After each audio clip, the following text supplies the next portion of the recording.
It's been 7 years of misery, but this rivalry, it needs a new look.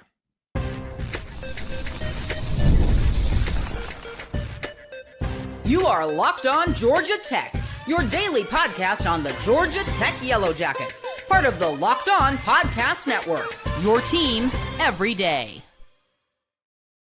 What's going on, guys? Welcome into Locked On Georgia Tech. I am one of your hosts, Caleb Johnson. I wasn't smart enough to get into Georgia Tech, but I am smart enough to talk about Georgia Tech football. Taking this daily journey with me, covering the Yellow Jackets, is my co-host, Jarvis Davis, who's been covering Atlanta sports for the last 15 years. We want to start off by saying thank you for making Locked On Georgia Tech your first listen of the day, part of the Locked On Podcast Network, now the #1 sports podcast network. We're free and available wherever you download your podcast, and wherever you go to download those podcasts, make sure you leave us a 5-star review.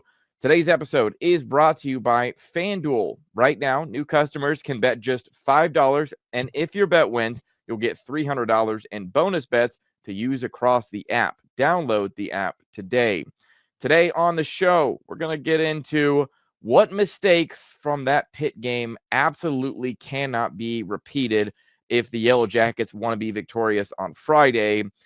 How can Georgia Tech make Gunner misfire? But first, Jarvis, I feel like to some extent we need to make this a bit plain and simple and have the discussion of the Yellow Jackets win on Friday in Mercedes-Benz Stadium if what? The Yellow Jackets will win if they're able to control what they do on the offensive side of the football. What I mean when I say that is if they are in a space where they can have success both running and passing the football. I talked about on yesterday's show about how the Georgia's defense is susceptible to the pass because they can't rush the passer on a consistent basis. They're going to have to send pressure, manufacture pressure in order to get that ball out of Haynes King's hands. So if they are able to have success throwing the football first, I think they should do that first. And then you add in that running game, that's going to be something that is going to be to the advantage of the Yellow Jackets. And I feel like if they're able to do that, if they have a two-way go, meaning that, hey, both elements of the offense are working for them, I feel like Buster's going to have a field day. Yeah, it's so interesting that, this is obviously like such a big rivalry, and the most recent outing of these two teams playing each other was one of the most iconic just football games in general. And then I get from the Yellow Jackets side of things, like clearly not something fans want to remember fondly just because of the ultimate outcome, because you took Georgia to the ropes and ultimately weren't able to pull out the win. But Jarvis, I feel like there were so many elements of that game last year that it's like, man, if you could just do that and tweak a couple of things, I think you'll get a different result.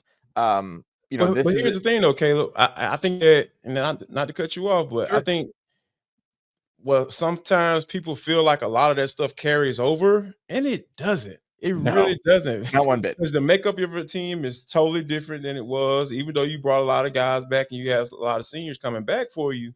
It's just things are different now. When you look at, who's at quarterback for Georgia, when you look at Haynes King this year, like you might be in a better space from Haynes' standpoint, because we know with the injuries and stuff that he was dealing with last year, he was just basically toughing that bad boy out. Right. So, like, he might be in a better space to be able to have a better performance this year.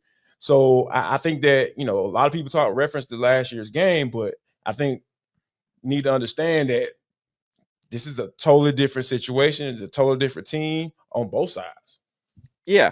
I think the element from that you obviously would want in a situation to play out on Friday is getting out ahead early, because like having a lead and playing with a lead, this Georgia Tech team is far better built to handle that. And I mean, you could say like, oh, well, any team in college football is built to handle elite. And yeah, sure. I just think it's the alternative that Jarvis, I don't know if this Yellow Jackets team is built to, hey, we're having to play from behind. So the fact that you do have a year ago where 2/3 of your team was they got to witness going up big and having some confidence, and like what can because to your point, like Coach Key talked about, hey, a third of our team wasn't in that game a year ago, rightfully so. 2/3 of them, though, at least remember it. And this game isn't going to be the same way, but you have that thought in the back of your mind of how much it sucked when you walked off the field not having that win in hand. And so, Jarvis, I think it's little things. It's the turnover battle. If you think to that game a year ago, the first 6 possessions for Georgia were either punts, turnover on downs, or a fumble that happened. And so it's like, what elements can you do to win the turnover battle? You think of things like penalties, where isn't that an area that certainly has, hindered this Georgia Tech team at times, especially when they've needed those opportunities to get back into games. And then I think too, a big part of this, and we kind of talked about it a little bit on our last show, but Brett Thorson is not the same punter that he was in this game a year ago, and just in general before having that major injury that they had in the SEC championship last game. And so certainly Georgia does not want to punt. I mean, if you saw how they punted just a couple weeks ago against Texas, like it was not good, and that didn't end up ultimately factoring in just because offensively Texas struggled so much, but having those special team elements be involved in all of this is certainly a big factor. And I think if you don't want this game coming down to field goals, especially because you don't want Georgia Tech getting in the red zone and not able to convert for touchdowns. However, you do have a Lou Groza finalist with Aiden Burr. And I thought it was interesting, Jarvis, this week that Brent Key spent some time talking about Aiden Burr and just kind of the transformation that he's made at Georgia Tech. Night and day, really is. The people talk about the sophomore slump, and that's a real thing, especially when you have that much success as a freshman. As a freshman, it was 2021, and almost dang near automatic. And then had some really good kicks for us last year, and then had some that I know he'd like to have back, and really focused on himself this offseason. You talk about awards, and it's something that he's really earned. He's earned with his work, the work he's put in. We voted for permanent team captains, and I'll announce those to the team tomorrow. And he was a really, really high vote getter in that, and that's just a credit to him and what he's done this entire offseason to lead him to be able to have success he's had this season. And he's missed a couple, and it does not affect him later on in the game, later on the next week. He's able to just stay the course, forget about the last one, and play everything forward. And been really proud of him. Come a long way, and he's a heck of a kicker. He really is. And I think that when you look at where this team is and where they have an advantage, I feel like Tech special teams, just in the kicking game, period, is better than Georgia's. I will like having a Lou Groza Award finalist is definitely a big part of that. So, but I think you make an interesting point when you're talking about slow starts, right? Like Tech has had their issues with getting off the slow starts, and Georgia has traditionally seemingly have gotten off the slow starts. So I feel like it would behoove them to do that, to be the first one to throw the punch, right? Because I know we'll talk about it a little bit later as far as like what can happen again. Like, you can't go down 21-0 to Georgia. Yes. Hey, we talking about it's not going to it'll get ugly really quickly if that's the case. So, but yeah, I think that they have their advantages, in that special teams unit. But I feel like overall, the Yellow Jackets, if they get off to a good start, that offense is clicking from the jump, things could work out in their favor. Yeah, how about just from a simple point of, hey, maybe win a coin toss this time around? Jarvis, this has been something that we hadn't really brought up on the show that Brent Key has talked about a little bit on camera and a little bit off camera too, with the media, just getting into like bad luck for coin tosses that this team has had, where 11 of their last 12, if you count the overtime that they went and played a couple weeks ago, they are 11 out of 12 coin tosses they have lost.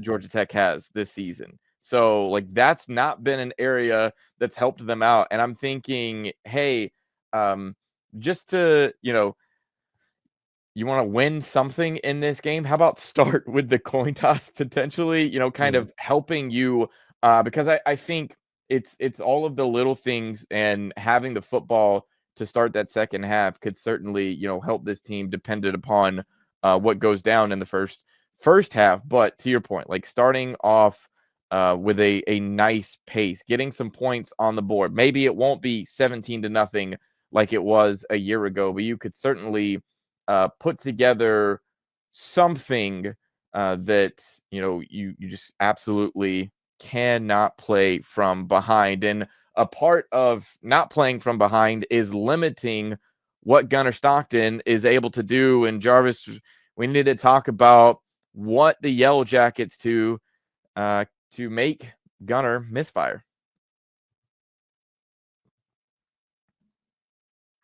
The NBA is back, and there's no better place to get on the action than FanDuel, the official sports betting partner of the NBA. Even if you miss the start of the game or you want to ride the hot hand, FanDuel has live bets on everything from who will score next to fourth quarter comebacks. Now, the Hawks in their most recent game, they didn't get that fourth quarter comeback against the Wizards. And in fact, they had a near 40-year-old go off with the game. And so maybe you were on the side of Washington and getting some action with CJ and how many 3-pointers that the Wizards would hit. But whether, you're on the Hawks side, the home team around here, or just betting around the league in general, FanDuel keeps every game exciting, especially when your team is making that late push. So right now, FanDuel is giving new customers $300 in bonus bets when your first $5 bet wins. So head to FanDuel.com to sign up and play your game with FanDuel,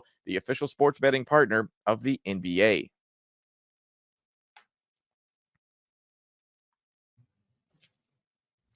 We want to thank you guys for making Locked On Georgia Tech your first listen of the day. Thank you for making Locked On the #1 sports podcast network. Jarvis, we spent some time this week talking about how good of a quarterback Gunner Stockton is, and rightfully so. I mean, he has been one that for a while he was amongst the conversation, or I guess he was a little late to the conversation for the Heisman Trophy, where Haynes King was in that conversation, and then Gunner has continued to play well, especially the last few weeks.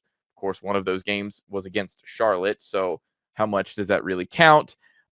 Yet this is an offense for Georgia that is fourth nationally, I believe, in the country at getting first downs, 26th in the country at scoring points. They can do a lot, and a lot of that is led by Gunner Stockton. Yeah, man. Just going back and thinking about the games that I looked at, and one that really stands out to me is that Tennessee game, right? Because I feel like that was kind of like his coming out party. Yeah. Just making that huge throw to London Humphreys, and to fourth down. Yeah. Right, exactly, on fourth down. Like there's nothing that could, when you talk about coming through for your team and in the perfect time, I think that kind of speaks to that. But I think that when you're talking about making someone not look like themselves, and I think that Tech can really put themselves in a good situation, because I look at that game, Tennessee game, the Ole Miss and Mississippi State, In that game, he averaged 11 yards per attempt. Averaged 11 yards per attempt. So that means every time he got a completion, he was a first down. So that means they were, getting those chunk plays and getting those explosives. And, if you're giving those up as a defense, you're in big, big trouble. And Georgia's offense put up a lot of numbers in those games. So I think that the main thing they have to do is limit those explosives, because when you limit explosives and you make the tackle when he can get completion, that's fine. If you make the tackles and put them down where they catch the football, that is eventually going to force him try to make a play. And if you forcing a guy who's what you think about just from a starter standpoint, it's his first year as a starter. I know he's been there in the program for a while, but this is his first year as a starter.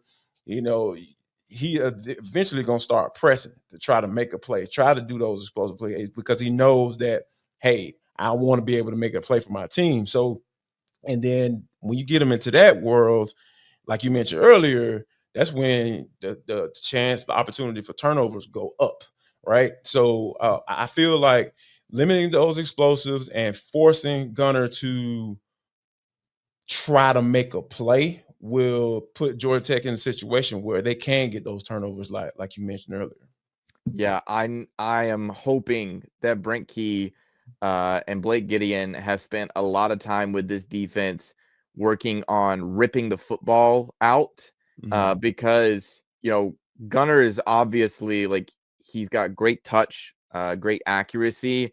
He also likes to run the football when that opportunity is presented to them. And I don't know that Georgia Tech's defense has really dealt with the type of running quarterback that Gunner is, and they haven't really seen a super mobile quarterback, I feel like, at all this season. I mean, there's, like, Klubnik is not stationary.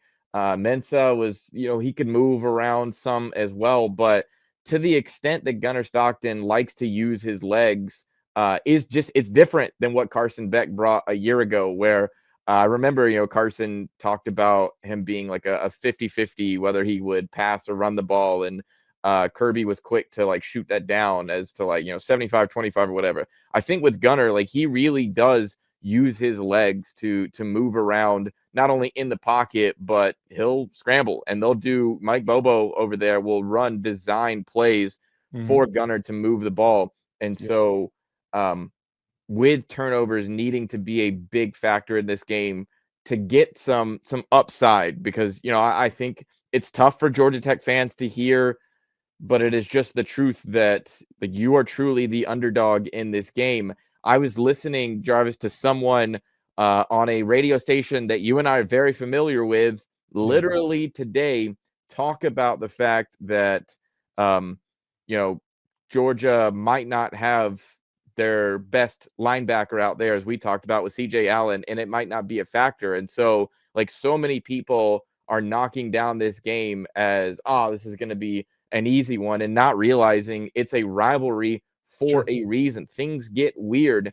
And so what's a way that you can get weird is to intercept the football from Gunner Stockton, or, cause that man, whether it's a strip sack, or whether he's running and you're able to pop that ball out of there, making him uncomfortable is got to be something that Blake Gideon does. And I think early on too, because if you get him in any sort of rhythm in this game, then, it's going to be for any quarterback of that matter, it's going to be an issue for the rest of the day. But, bringing pressure, sure, is once again going to be an important factor. It's not a freshman quarterback like you had, a week ago. It's a much more experienced guy. And so, I think I never like to get too cute on offense, Jarvis, but I think defensively for Blake Gideon, like, this is the opportunity to pull out all the stops. Yeah, absolutely. And I think that when you look at the way Amari Harvey's been playing, I really, from a coverage standpoint, this man has been playing some good football. And I know that's kind of hard to kind of pick out, because you've been a little you've had some leakage on the back end of your defense for the past few weeks or month. But I think that putting him in some man-to-man situations and sending pressure is going to help you. I feel, because what you can't do is allow Gunner to sit back there and have all day to throw the football. Damn, man. We talked about how Georgia doesn't rush the passer well, and Georgia Tech is just a little bit better. But when you talking about just four-man rushes or four-man rushes and just lining up and beating the man in front of you, they haven't been that good at that. So I think that leaning on the back end of your defense, the guys that are playing well, like I mentioned, like Amari Harvey, and throwing some different things at Gunner, giving him some different looks. I thought that the game plan was solid against Pitt. A lot of people disagree with me that, but I don't care. I know what I saw. I like the idea of what he was trying to do. He had a solid game plan, and Players have to make plays. And for about 3 quarters, on the back end, it was just unfortunate. It was towards the back end, and you gave up that explosive run play to kind of close out the game. But I think overall, like you said, players got to make plays. That's it. You got to execute, man. So I think that we'll probably see a little bit more of what we saw last week against Pitt, and hopefully the guys can go out there and make plays for you. Yeah, I think, obviously an identity of Georgia Tech has been running the football. An identity for Georgia is running the football. It's something that, we'll talk a little bit later in the show just about a way that Georgia Tech can do that better. I think it's stopping Georgia and not allowing them to be comfortable in the ways that they've been comfortable over the course of the season, being what I think they're in like the top 30 in the country of being able to run the football. Getting them off the football field on third down is certainly going to be a major factor as well. All right, Jarvis, before we get out of here, I think, it's important to take a look at what happened a week ago and try to figure out how to limit all of those things that happened a week ago and make sure they aren't repeated.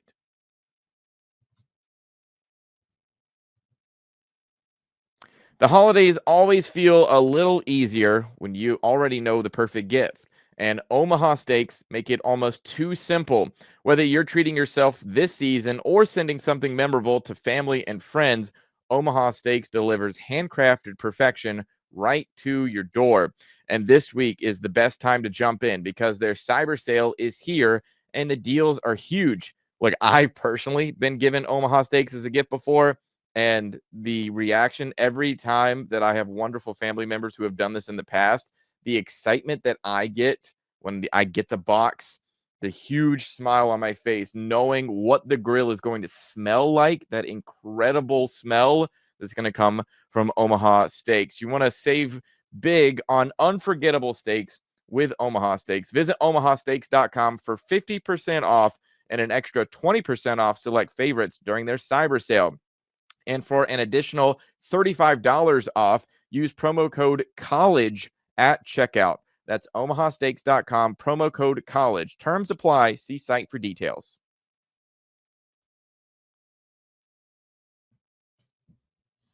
Jarvis, it feels almost too simple to say, but it's still worth being stated. Like, there were some major problems a week ago against Pitt that you absolutely cannot repeat. And for that matter, kind of looking over this last 3-game stretch of things that can't be repeated. But it certainly feels like getting down early is not something that this Georgia Tech team is built to handle. Absolutely, yeah. Because when you become talking about having that two-way goal on offense, being able to throw and run, having success doing it, if you're at the point where you have to become one-dimensional with, Haynes King back there throwing the football, we might get to see some things that happen in that Pitt game. We talking about pressures. Like, Glenn Schumann can get really creative if he knows that you have to throw the football, right? Because that's the thing that defense coordinators love. Like, love playing with leads. Like, that's the goal. Can you give me a lead so I can let these I can unleash these other people, these so I can unleash these folks. You know what I'm saying? So You're about to say it, Jarvis. I almost said it. I almost slipped up. I had to catch myself. Like, unleash the people. I ain't gonna mention the other. You know what I'm talking about. So yep.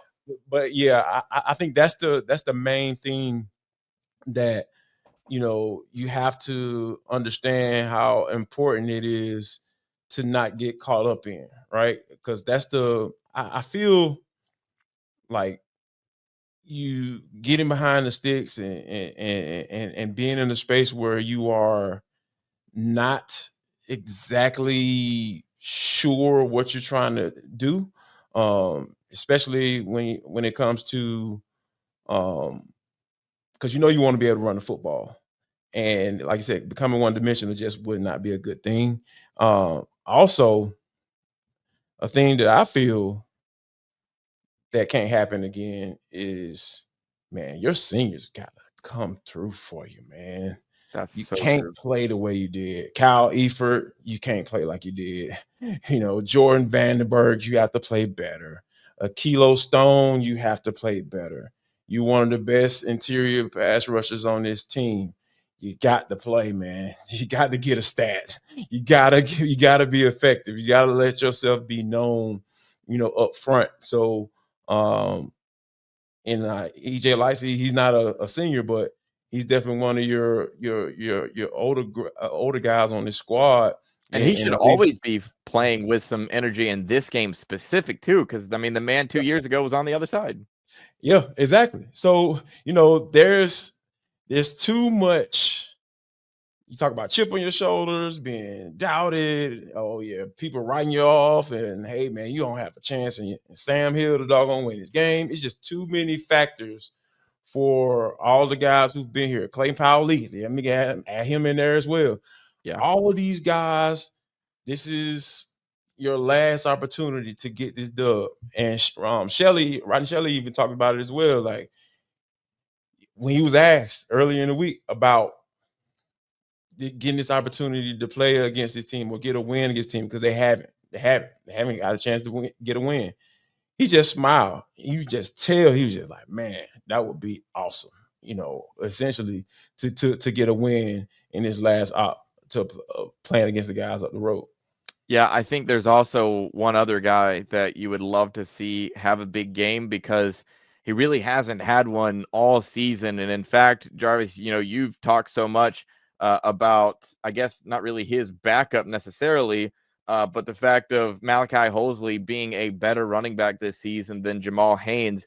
And in fact, Brent Key was asked about Jamal Haynes specifically this week. And I found it kind of funny how Brent Key decided to respond about Jamal not having necessarily the season that he wants, but saving it maybe for this game. He's been saving it. Yeah, he's been keeping it bottled in. Look, we've got good running backs. We've been able to be productive in that for the most part this season. He's had some ups and down games where he tried to overthink things and press too much, and tried to make plays and make things happen instead of letting them come to him and being himself. And I think he's been as good a place as he's been, leading up into this game. Yeah.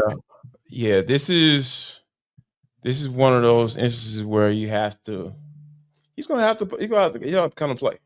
He's gonna have to make it right, and not necessarily like he mentioned, not necessarily try to make it happen, but take advantage of the ops that when you do have them. I feel like he's going to get some opportunity to make a play, but he just had to let the talent work, right? And I think that having him and Malachi Holsley fully healthy, because he was dealing with some injuries last game, and that's why he didn't necessarily get as many touches as I would have liked. So hopefully he's 100%. Hopefully, Haynes is in a space where he is looking to, kind of have that game like he's talking about. Yeah, I think, certainly, as we talked earlier in the week, like, Haynes King and passing the football is going to win this game, but they have to establish the run which is not going to be an easy thing to do against this Georgia defensive front.